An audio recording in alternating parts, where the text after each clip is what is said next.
37th Rose. A Monastery Reformed. A nobleman who had several daughters entered one of them in a lax monastery, where the nuns were very proud and thought of nothing else but worldly pleasures. The nun's confessor, on the other hand, was a zealous priest and had a great love for the Holy Rosary. Wishing to guide this nun into a better way of life, he ordered her to say the Rosary every day in honor of the Blessed Virgin, while meditating on the life, passion, and glory of Jesus Christ.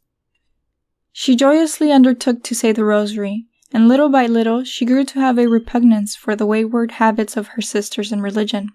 She developed a love for silence and prayer, and this in spite of the fact that the others despised and ridiculed her and called her a fanatic.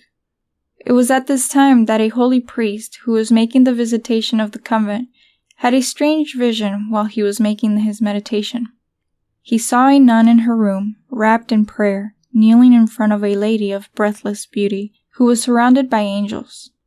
The latter had flaming spheres, with which they repelled a crowd of devils who wanted to come in.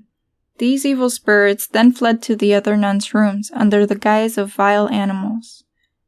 By this vision, the priest became aware of the lamentable state the monastery was in, and he was so upset that he thought he might almost die of grief. He immediately sent for the young religious and exhorted her to persevere. Once he pondered on the value of the Rosary.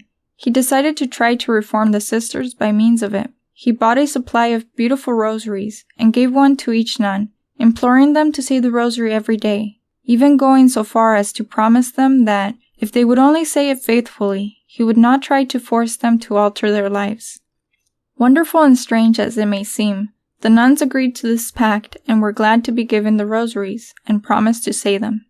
Little by little, they began to give up their empty and worldly pursuits, letting silence and recollection come into their lives. In less than a year, they all asked that the monastery be reformed.